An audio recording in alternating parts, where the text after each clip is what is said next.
buenas noches, amigas y amigos. Bienvenidos a un nuevo conversatorio acá en tu programa La Voz de la Naturaleza. Soy Antonio Cajías y les damos la cordial bienvenida.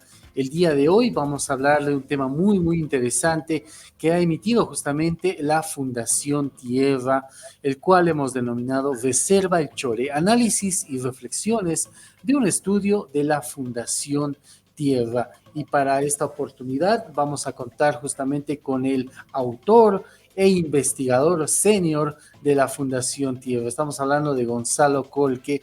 Él es economista de la Universidad Mayor de San Andrés, con estudios de posgrado en el Instituto Internacional de Estudios Sociales de La Haya, Países Bajos. Ha sido director de la Fundación Tierra y actualmente es investigador senior de la misma institución con base en Santa Cruz. Querido Gonzalo, bienvenido a La Voz de la Naturaleza. Muchas gracias por estar acá.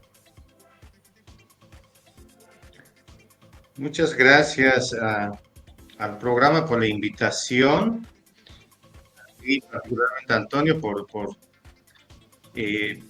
por proponer este tema que me parece que es de interés nacional, y así que nosotros con gusto para atender en todo lo que podamos contribuir para este debate que tiene relación con los temas que ustedes también trabajan en este ámbito ambiental.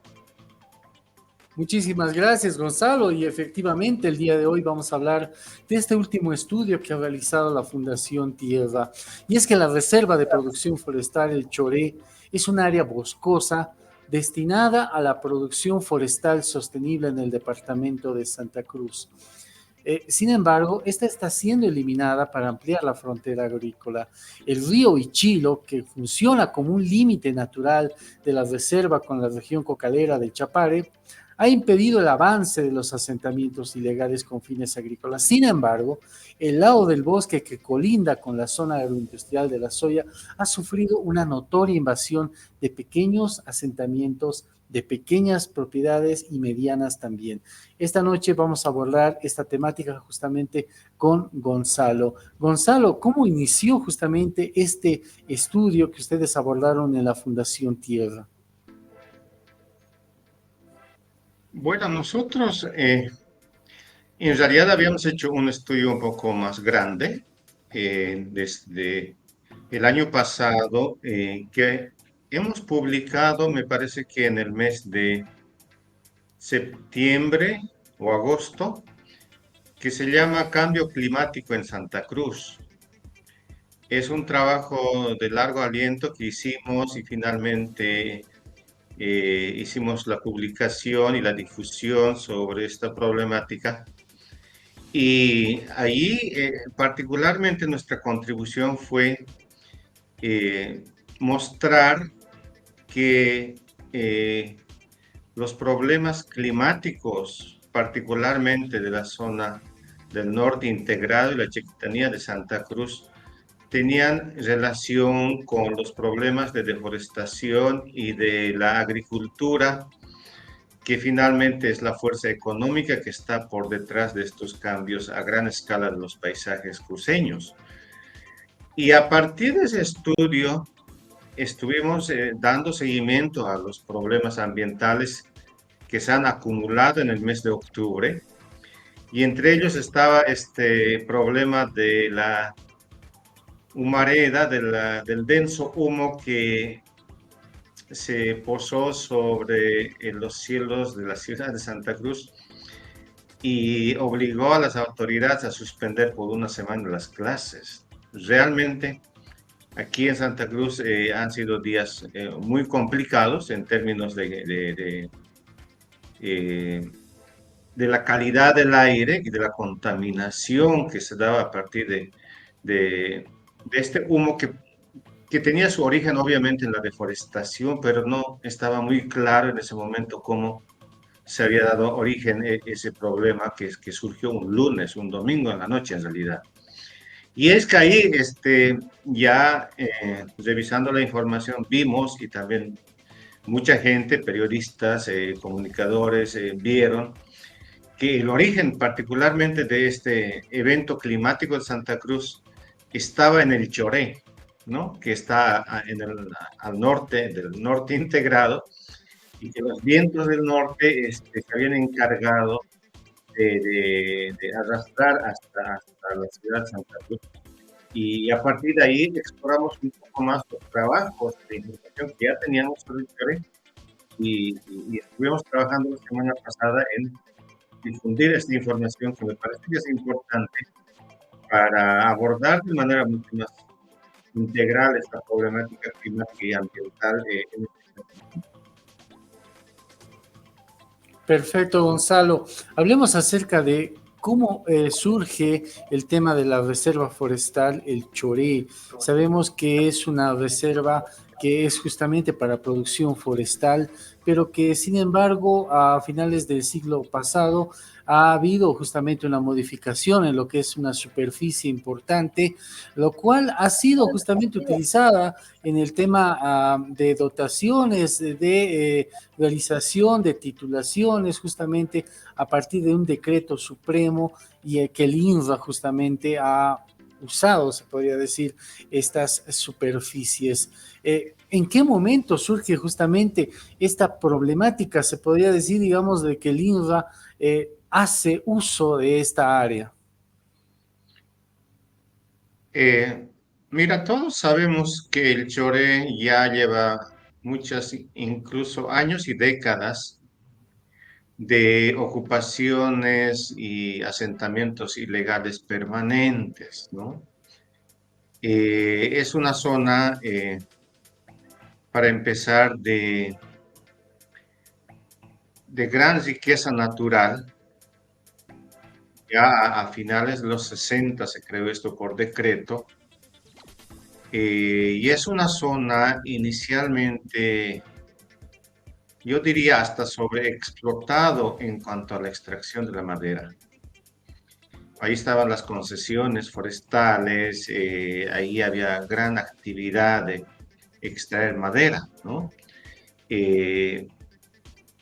Y debido a que después de la madera venía el ganado, venía la coca, venía la agricultura, venían los asentamientos, es que se opta por tener esta protección como reserva forestal.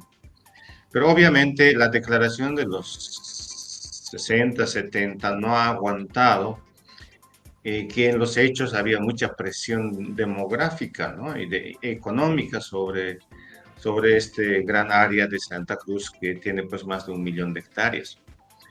Entonces, el año 2000, entiendo que en el gobierno de Banzer se aprueba un decreto que se llama el decreto 24.12.4 de desafectación de 211.000 hectáreas, que estamos viendo ahí en el gráfico, en la parte derecha en un color verde más oscuro, ¿no? Entonces, es una superficie considerable lo que se desafectó. Seguramente tú, Antonio, sabes con más precisión qué significa este término, palabra, pero a los que no somos abogados nos llama la atención que se llame desafectación, porque cuando en realidad es afectación de la reserva forestal del Choré, ¿no? Pero llamémosle recorte, ¿no? Entonces es un recorte que se hace por ley de 211.000 hectáreas, entiendo con dos propósitos, ¿no? Uno, ceder ante estas ocupaciones y avances que en los hechos hacía que eso no sea reserva. Y segundo, delimitar de nuevo para frenar un mayor avance de estas zonas de asentamientos. Y con ese objeto se desafectó y la reserva quedó en unos 800 o casi 900.000 hectáreas. Entonces, ese creo que es el antecedente importante a tener en cuenta. Hubo un recorte hace 23 años de 211.000 hectáreas y al haberse recortado legalmente, obviamente todo este espacio ha sido saneado y titulado por el Instituto Nacional de Reforma Agraria. Ahí no hay un problema, porque al ser ya un territorio fuera de la reserva, ahí correspondía reconocer derechos de propiedad y si correspondía también reconocer tierras fiscales, pero en general todo eso se ha titulado como tierras individuales. También hay comunidades y mayormente son parcelas de 50 hectáreas, ¿no? Todo lo que está en esa zona de 211 hectáreas. Entonces, creo que ese antecedente es muy importante de tener en cuenta para ir entendiendo de qué se trata el Choré y qué ha pasado después de este primer recorte que hubo hace 23 años. Exactamente, y ahora estas 211.000 hectáreas han sido divididas o fraccionadas en dos zonas, la zona A y la zona B. ¿Cuál fue justamente el objetivo de dividir esta línea y quién lo hizo? ¿Tú te refieres a la zona desafectada o al resto que ya que se reconoció como tierra fiscal saneada, lo que quedó del Choré? Justamente a la tierra saneada, que ha sido justamente la parte que ha sido asentada y utilizada en lo que es el proceso agrario. Ajá. Mira, no conozco ese detalle, no conozco ese detalle, pero seguramente hacen pues los trabajos por polígonos, ¿no? Y hacen un trabajo de reconocimiento y mensura. Eh, lo importante donde nos parecía que deberíamos prestar la atención para un mayor debate de lo que pasa con el Choré es no tanto centrarnos en la parte desafectada, porque finalmente esto se saneó, se tituló, se construyeron caminos, brechas de expansión de la agricultura. No sé si Coca ahí también, ¿no? Aunque está más al lado del río Ichilo, esas zonas de plantaciones ilegales. Eh, y lo novedoso sería, como estamos viendo en este mapa, que a pesar de esta nueva delimitación en los hechos, siguió creciendo el asentamiento humano, ¿no? Particularmente al norte de la zona desafectada. Exactamente, justamente ahí estamos viendo una serie de polígonos que pueden ser comunidades, pueden ser propiedades individuales, que están justamente siendo parte de este avance. ¿Cuál es su opinión acerca de que, bueno, esto efectivamente se ha dado en el periodo 2010-2017 aproximadamente?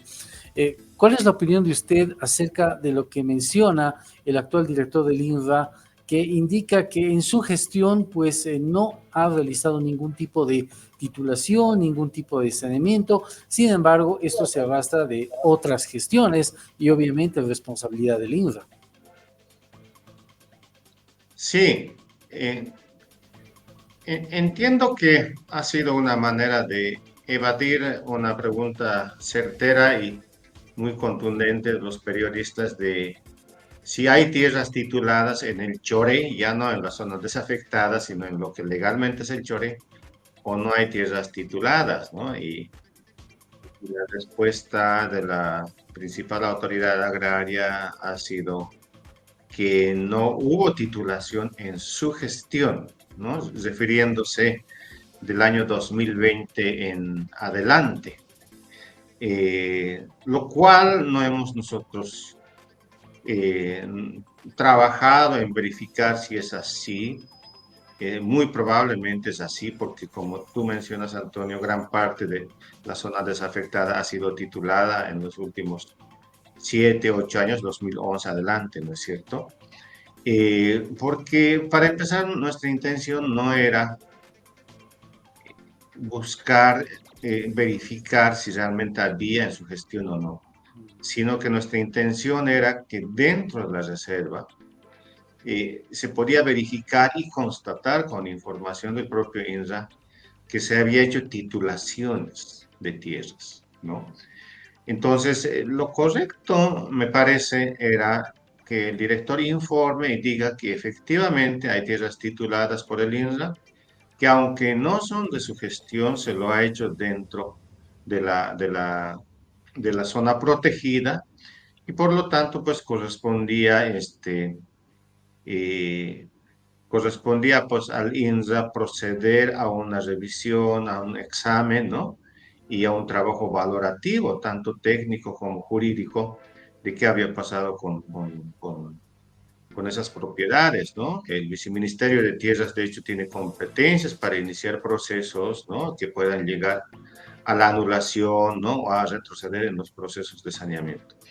Pero, claro, era muy complicado y ahora se ve con claridad que intentar tapar el sol a estas alturas es muy difícil, ¿no?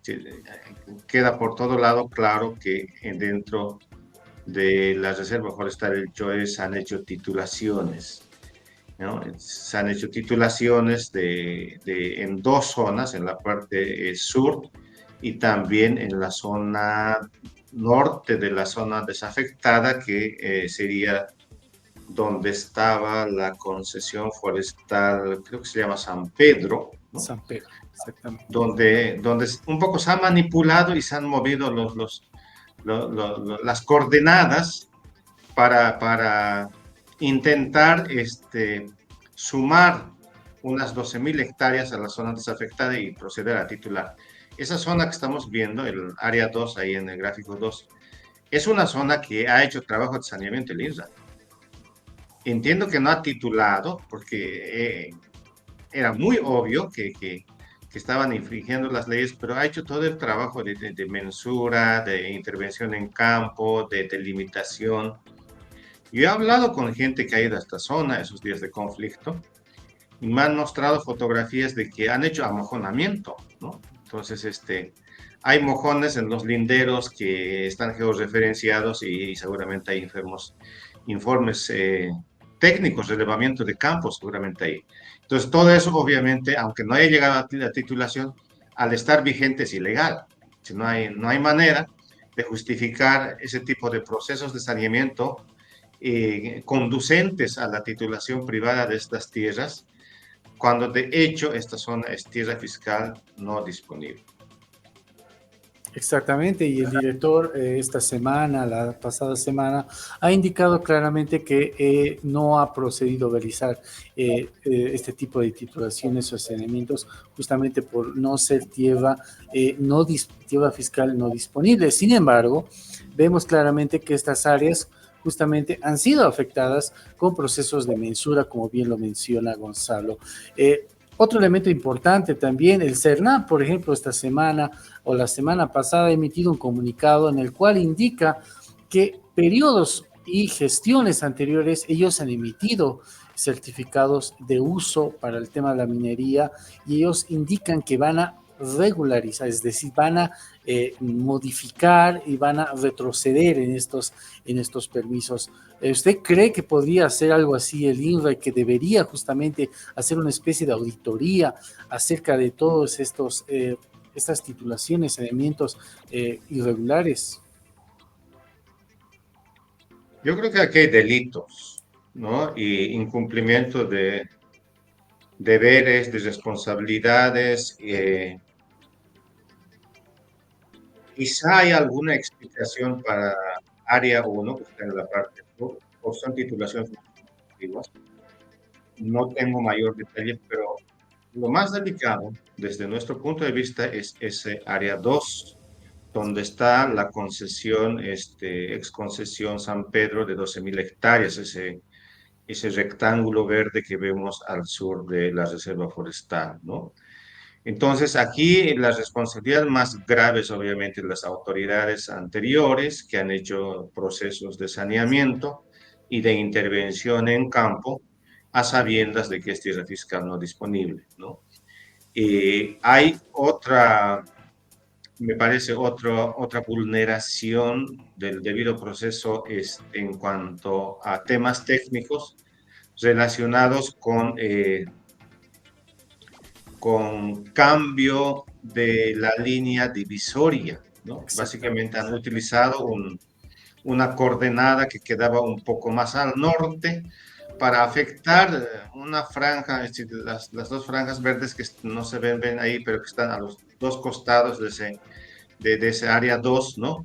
Que en total sumarían probablemente no más de 4.000 hectáreas, ¿no? Pero al mover eso, se están quitado 4.000 hectáreas de la reserva y lo han convertido en proceso de titulación. Y algunas de estas están tituladas justamente, ¿no? Y otras tienen procesos finales de saneamiento. Entonces, ahí hay responsabilidades, obviamente, ¿no? Y como todo esto no está cerrado, porque incluso sabemos que la información final que se ha levantado del área 2 se ha remitido a la Dirección de Distribución de Tierras Fiscales, ¿no? Obviamente la pretensión es convertirlo en algún momento, desafectarlo y titularlo, porque todo el trabajo ya está hecho.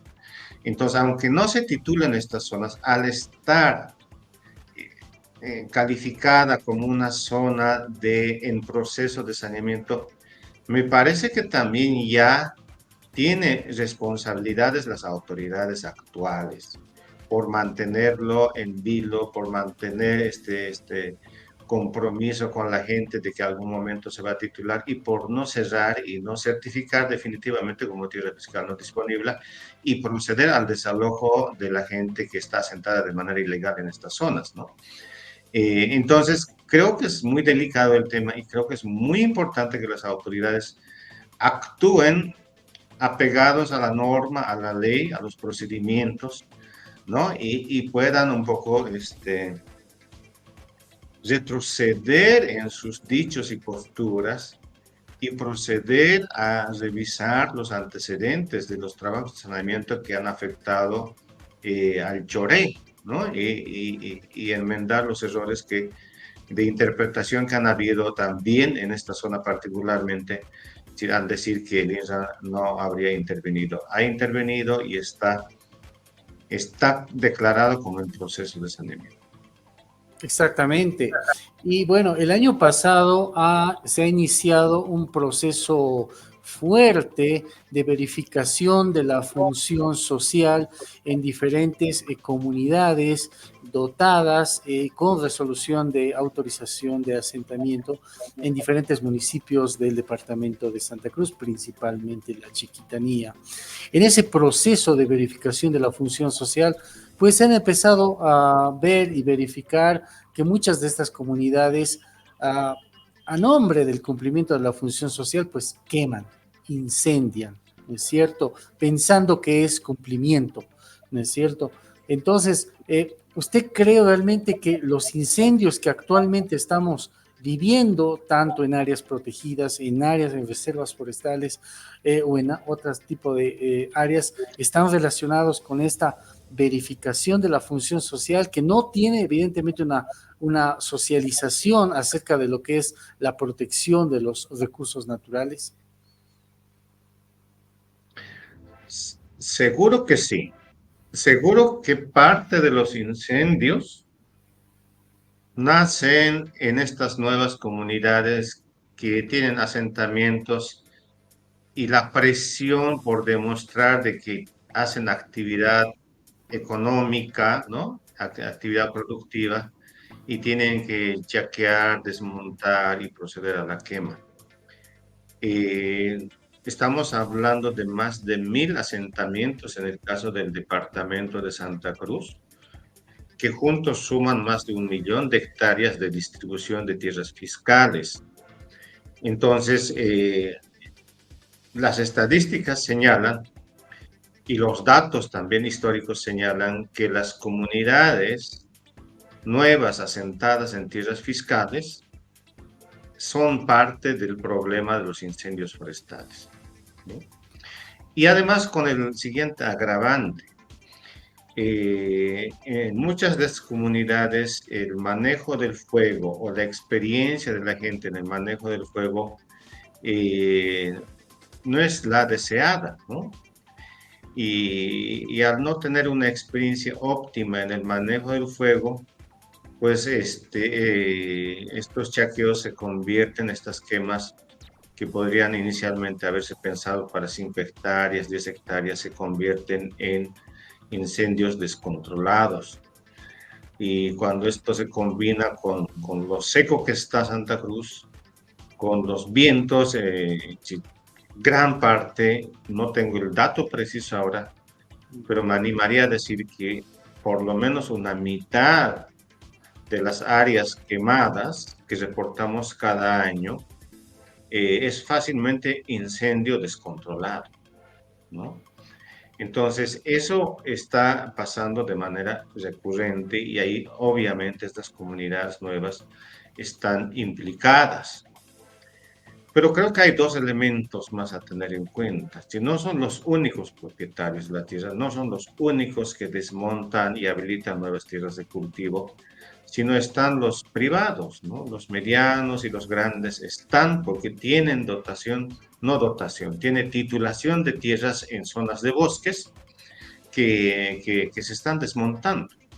Muchas veces no lo hacen directamente, sino hay sociedades que se conforman, por ejemplo, hay predios que están bajo el control de productores brasileños, ¿no? Y ellos pues necesitan que tengan estos desmontes, que tengan este tipo de trabajos que también es el origen de los fuegos, del fuego descontrolado que afecta en esta época. Después creo que hay un tercer elemento a tomar en cuenta, es el hecho de que muchísimos privados, incluso comunidades, tienen autorizaciones o permisos de quema del ABT. El año pasado el director de la ABT informó que habían dado permisos por 400,000 hectáreas, ¿no? Y eso es harto, ¿no? Entonces, obviamente, se espera que en estas zonas con permisos de quemas se ha producido este fuego y el fuego descontrolado. Y ahí hay doble responsabilidad, obviamente, de la gente que se ha comprometido a hacer un manejo responsable del fuego y de las autoridades que, si bien han dado el permiso correspondiente, no han tenido capacidad de fiscalizar, de controlar, de gestionar, de verificar que eso que está autorizado como quema no se ha convertido en fuego descontrolado, ¿no? Entonces, ahí obviamente hay una limitación en la capacidad institucional. Entiendo, no sé cuántos fiscalizadores de permisos de quemas habrá en la ABT. Probablemente para todo el departamento hay 10 profesionales, digo, ¿no? Y con un territorio tan extenso, con zonas tan alejadas, ¿no? Y si quisiera conformarse equipos de campo que vayan a verificar, inspeccionar en sitio, es pues bastante complicado. Y la pregunta obviamente es ya para las autoridades de por qué se otorgan tantos permisos de quemas. Tantos que es muy probable que gran parte de estos hayan sido parte de los incendios descontrolados, del problema de las deforestaciones o de los incendios generalizados, y es muy probable que una parte, por lo menos, de los que son beneficiarios de estos permisos de quemas estén asentados y estén quemando tierras que no son de su propiedad. Eso también ha sucedido y hay casos, ¿no?, concretos donde se han dado hechos donde la gente asentada ilegalmente en tierras fiscales se defendía ante la prensa y ante las supervisiones del INSA, por ejemplo, con que tenían permisos de deforestación o de desmontes y permisos de quemas. La gran pregunta es cómo han logrado si no son dueños de esas tierras. Entonces, creo que hay todos esos elementos que, Antonio, habría que poner también en mesa. Y esto es para tener una evaluación responsable del problema de los incendios y también saber que las autoridades, así como tienen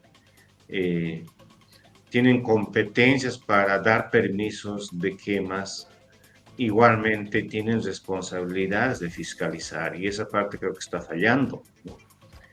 Yo me pregunto, Antonio, ¿por qué no hay personas detenidas relacionadas con los incendios forestales que sean propietarios de estas tierras? Porque las personas que han detenido y han mandado ante la justicia, mayormente no son personas propietarias, son peones, son trabajadores, son cuidantes, como llaman en las comunidades asentadas, ¿no es cierto? Y ni uno es propietario. ¿no? Y eso llama muchísimo la atención, ¿no? Si es responsable, por lo menos de esas 400.000 hectáreas autorizadas con quemas, si fuera un 10% la gente que está involucrada, ese 10% significa fácilmente 10, 20, 30 personas propietarios de esos predios responsabilizados ante la justicia por provocar estas quemas. Entonces, eso es lo que no hay en los hechos, ¿no? Y en los hechos lo que pasa, y eso va, una vez que acabe esta época, después se va a quedar en el olvido, es que se presentan unas cuantas personas que no tienen relación alguna con la tenencia de la tierra en el país. Y eso llama mucho la atención, Antonio.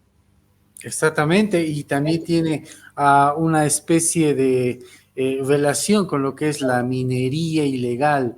Ustedes saben que se han hecho un par de operativos en el Madre de Dios y en el río Tuichi, principalmente donde se ha prendido a personas que son locales, personas indígenas, pero por supuesto que no se ha encontrado a ningún minero, cooperativista, dueño de la empresa, dueño de la barcaza, eh, y estas personas pues no se encuentran ahí evidentemente porque seguramente hacen un tipo de relación con la gente local y esa es la gente justamente que ha sido arrestada. Lo mismo pasa con el tema de la tierra, que son peones, son caseros, son personas que están trabajando circunstancialmente en esta tierra. También el tema de la minería, pues está relacionado a lo que es el tema de los incendios, ¿no es cierto?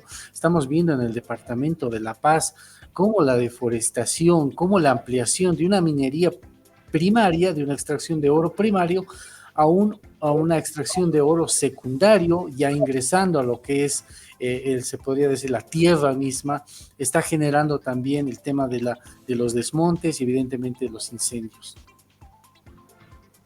Sí, el problema del Madide, por ejemplo,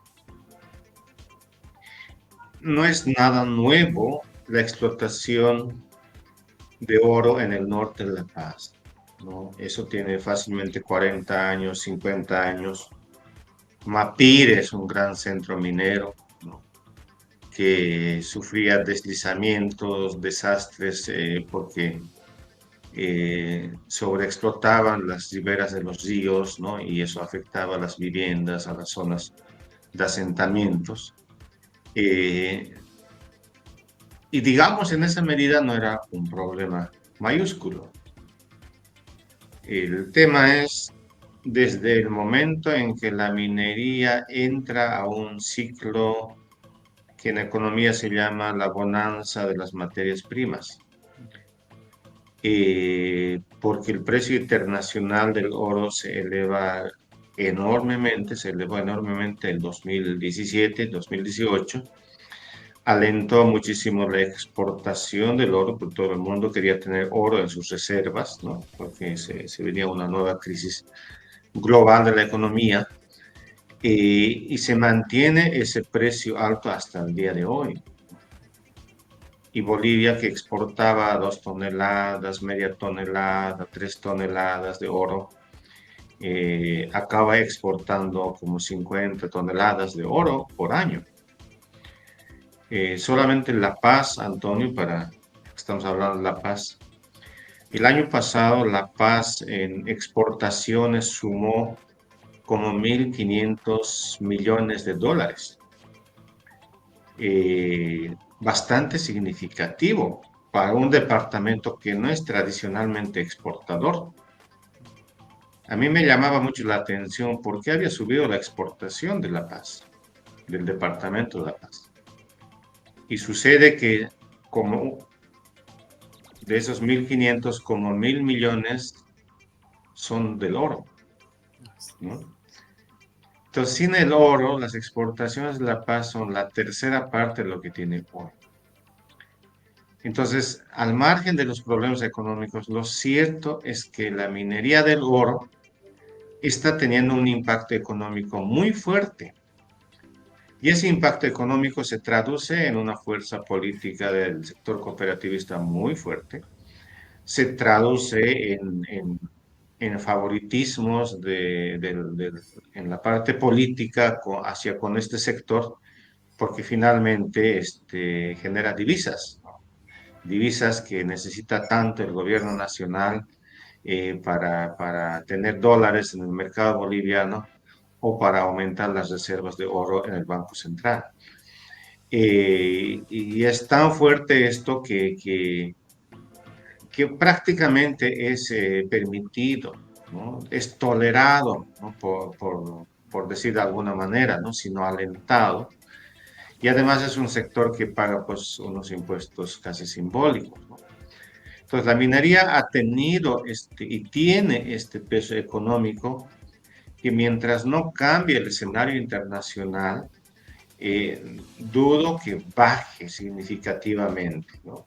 A pesar de estas denuncias de contaminación, del uso excesivo de mercurio y la contaminación de los ríos, que son para los indígenas los supermercados, ¿no? De los pueblos indígenas de la Amazonía. Eh, entonces, me parece que la importancia económica que tiene todavía va a tener un peso decisivo para que esta actividad siga generando los problemas ambientales que tenemos al día de hoy y siga siendo, por decirlo menos, tolerado para que continúe esta explotación del oro. Entonces, ahora que ha bajado las divisas por el gas, ¿no? O ahora que ha aumentado muchísimo nuestra dependencia de las importaciones, es decir, necesitamos muchos dólares en el mercado boliviano, es decir, como que la minería juega un papel soporte, de auxilio, ¿no? De bombero en un momento en que está bajando seriamente los ingresos por el gas. Y aunque la plata de la minería no va directamente a las arcas del Estado, sí genera un movimiento económico, ¿no? Sí genera esto que llamamos el goteo económico, que también acaba generando algún tipo de beneficio para muchos otros sectores de servicios profesionales, qué sé yo, y tiene su impacto. Entonces, eso, por supuesto, no justifica el hecho de que tengan incumplimiento o que avancen más en la vulneración de las áreas protegidas o parques nacionales, pero la historia del sector soyero o del sector de los monocultivos nos dice, la historia de las tierras bajas nos dice que cuando esto avanza acaba regularizándose o legalizándose, ¿no? Lo mismo que pasó con el recorte del Choré. Eso acabó regularizándose y legalizándose. Entonces, nada raro que algo así pase con la minería también. Exactamente, y pasó eso con la ley de restitución de bosques, ¿no es cierto? Que fue justamente para regularizar los desmontes, que finalmente era una especie de perdonazo y que ha tenido justamente consecuencias en el tema de la deforestación, porque restitución no hubo. Lo que sí hubo es perdonazo y bastante dinero que se ha pagado seguramente por la creación de esa ley. Entiendo que una vez aprobada la ley, los afectados, los interesados tendrían que haber hecho esta restitución de los bosques, ¿no? Pero no hay informes sobre de verificación. Ese creo que otra vez es el problema, ¿no? Si una vez creada la ley, uno se compromete no sé, a, a reforestar una zona, ¿no? A cambio del perdonazo, etcétera. Pero como son tantos, miles de hectáreas y están en todo lado, yo creo que prácticamente es imposible para el diseño institucional que tiene la ABT en este momento en el país, ¿no? O sea, a pesar de que diríamos relativamente es grande, para el tamaño del problema que tenemos, no lo es, ¿no? Y para la cantidad de autorizaciones y permisos que se emite, no tiene el cuerpo suficiente como para hacer el control, la fiscalización. Y aprovechando el tema, me permito ampliar algo más sobre la ABT. Tradicionalmente, en los últimos 26 años, siempre hemos dado mayor atención y también ha dado mayor recurso el Tesoro General al INRA. A veces con problemas de financiamiento, buscando créditos externos, etcétera. Pero INRA tenía una gran labor, sanear más de 109 millones de hectáreas en el país, ¿no? Y eso es desde 1996 y hasta el día de hoy no se ha completado. Pero como sabemos, también ha avanzado el saneamiento y la cantidad de áreas en intervención es mucho menor que hace 10 años o 15 años, ¿no? Entonces, como que el INRA está ya agotándose en su razón de ser, de existir, y quien debería tener mayor cuerpo institucional, tamaño, intervención, competencia, etcétera, es la ABT. Y la ABT nació como una dirección que no tiene el grado y la institucionalidad que se le ha dado, por ejemplo, al INRA. No sé cuánto presupuesto tiene el INRA anualmente, pero en el caso de la ABT creo que tenía el dato, creo que son 10 millones de presupuesto de funcionamiento, algo así, aunque recauda más, ¿no? Recauda más, transfiere al Tesoro General, pero no tiene la jerarquía, por ejemplo, que tiene la primera autoridad del INRA. La primera autoridad del INRA por ley es nombrado a partir de 2/3 que elige, a partir de una terna que elige, que selecciona la asamblea, y tiene que ser por 2/3 de votos, ¿no? Y el ejecutivo elige por un periodo de 5 años. Entonces, es alguien que es electo por los dos órganos de poder más importantes para que tenga la autonomía y la independencia política necesaria para hacer su trabajo técnico y jurídico, ¿no?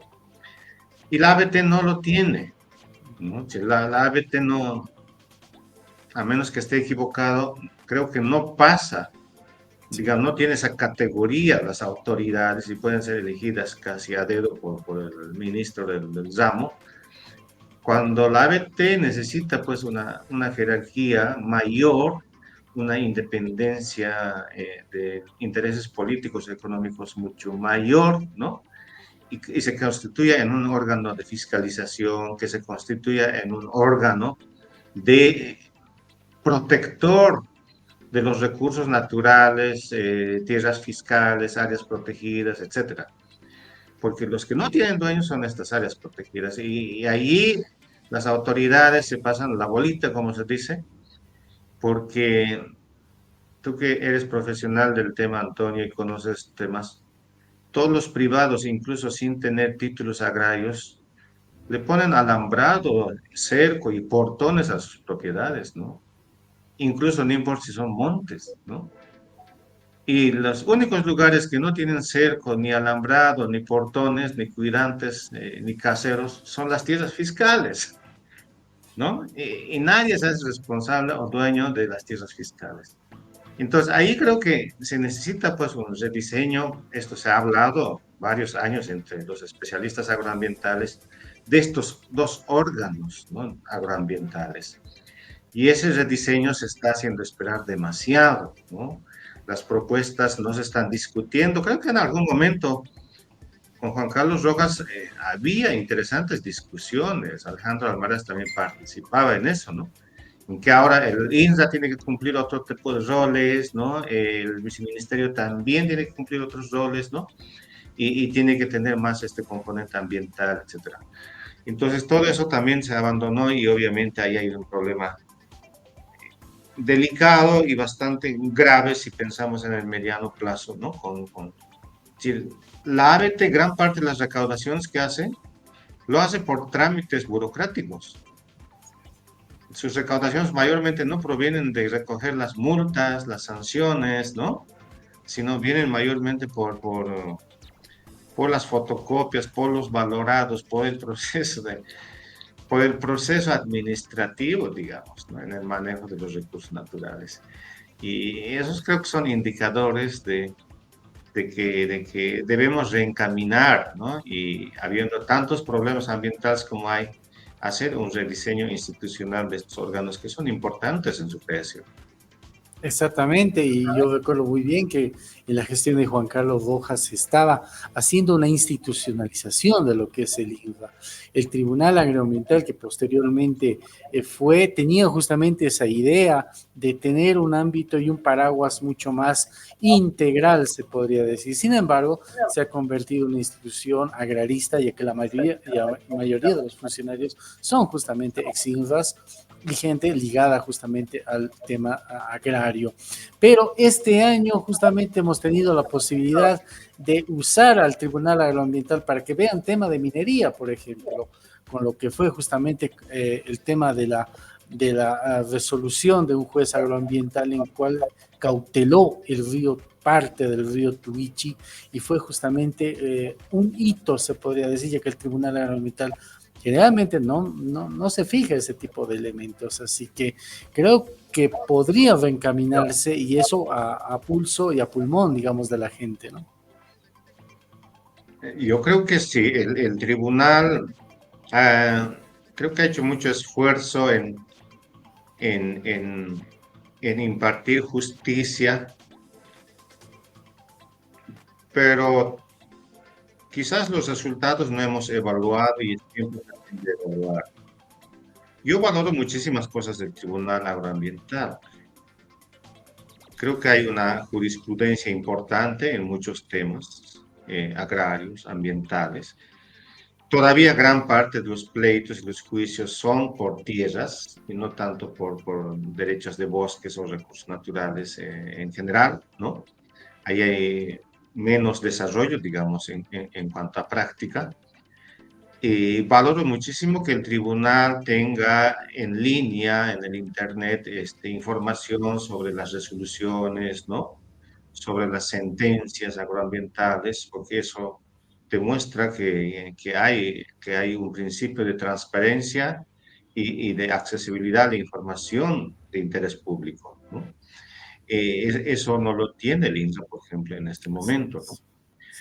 Eh, pero también es bastante polémico algunas decisiones del Tribunal Agroambiental, que muchas veces, por ejemplo, de las buenas cosas que ha hecho y hace el INRA, los hace retroceder. Y tú, Antonio, seguramente conoces mucho de eso. El INRA, Sí, más que el INRA, la gente del campo, ¿no? Los profesionales comprometidos saben que alguien que quiere titular una tierra es absolutamente ilegal, es chuto, papeles falsos, y con todo coraje, pues hacen un trabajo de campo y hacen un informe técnico que dice que esas tierras no son de su propiedad, ¿no? Que ilegalmente los quiere poseer. Y ese afectado se va a quejar al Tribunal Agroambiental, ¿no? Le mete un proceso al INRA y muchas veces les gana, ¿no? Les gana y el Tribunal Agroambiental ordena que el INRA se retracte en su trabajo técnico, retroceda y vuelva a hacer el trabajo. Y hay casos en que el dueño otra vez se va al tribunal hasta que el INRA se rinde y hace lo que exige el supuesto propietario y lo que indirectamente también exige el Tribunal Agroambiental. Son muchos casos que se pueden analizar y evaluar. Es decir, no estamos diciendo que el trabajo del Tribunal Agroambiental está viciado de algunas irregularidades, sino que estamos diciendo que hay casos, ¿no? Concretos, con nombres y apellidos, donde se han dado este tipo de situaciones, ¿no? Y hay casos en que por más, uno no necesita ser muy letrado, muy profesional, muy abogado para entender cosas absurdas, por ejemplo. Hay comunidades menonitas tituladas como comunidades campesinas, así es. ¿no? Sí, ¿cómo se ha logrado eso? ¿Cómo ha justificado? Y hay otras decisiones donde el Tribunal Agroambiental, otros pedidos de menonitas que también quieren ser campesinos, los ha rechazado porque no son pueblos con raíz ancestral, etcétera. Pero a su vez hay otros que sí han tenido este reconocimiento. Obviamente pasa por quiénes son los magistrados, pero creo que estoy diciendo las cosas con responsabilidad y también con respeto a las autoridades, pero sí, aprovechando tu espacio, Antonio, sí digo que el tribunal tiene que dar una mirada autocrítica y tiene que garantizar esa transparencia, esas buenas cosas que se ha hecho y consolidarse como un tribunal absolutamente independiente que reparte justicia en el país. Y no convertirse en un tribunal donde los supuestos propietarios van una y otra vez para hacer retroceder al INSA, hacerle quedar mal al INSA, ¿no?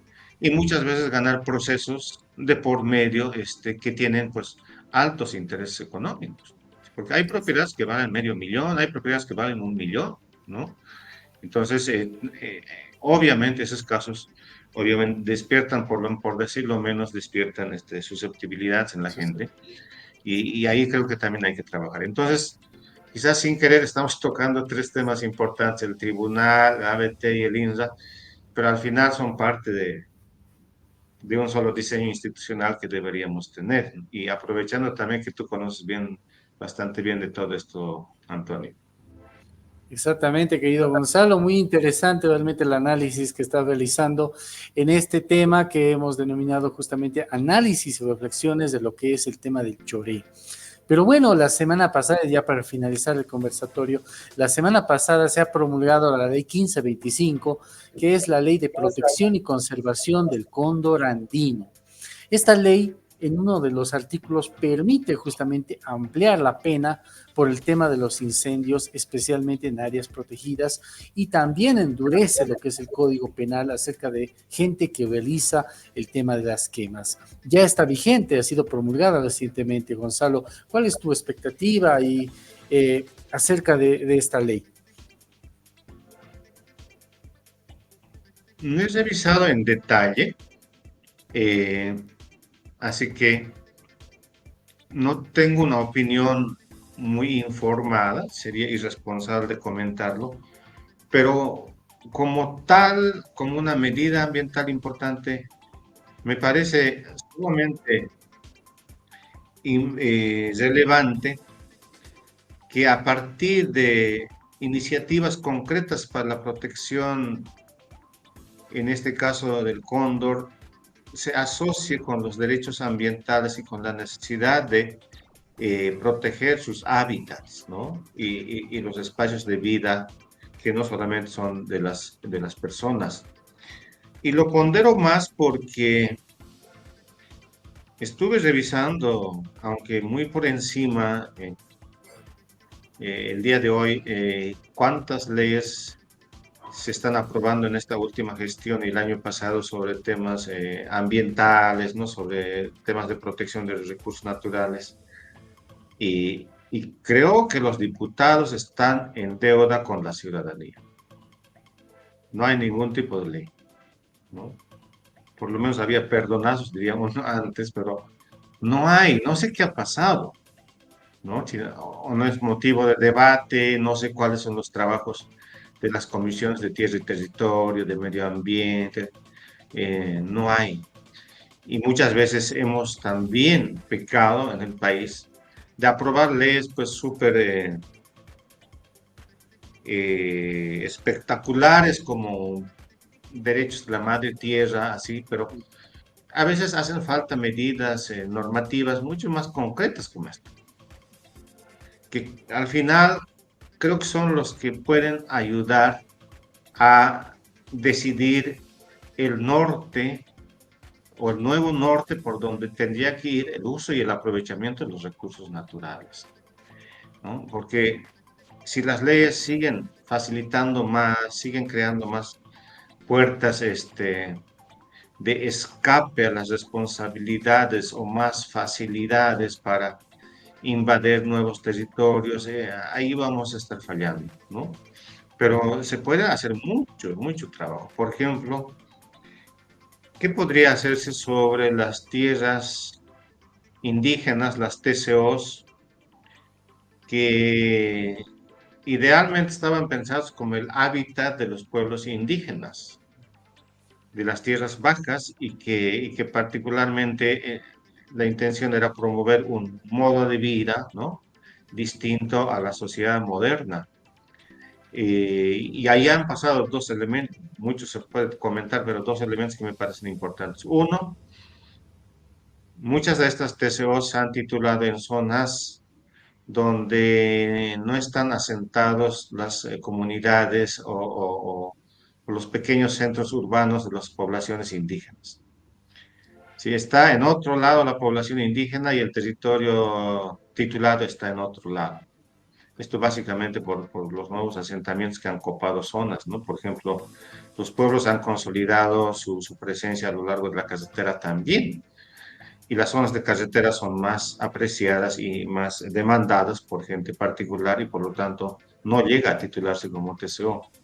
Entonces ahí hay un divorcio entre población y territorio, ¿no?, que es parte del problema actual de muchas TCOs que están perdiendo control de los propios pueblos indígenas sobre nuevos asentamientos y acaparamientos. Y el otro problema relacionado con esto sería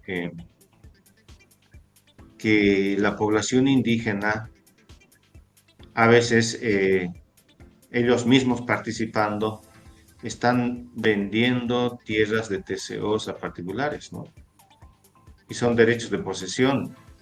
Y creo que lo más delicado es cuando, por influencia de grupos interesados, crean nuevas comunidades indígenas con gente que no es indígena de esa TCO, y es un mecanismo interesante, nuevo, en realidad de camuflar la venta de tierras a nombre de nuevas comunidades.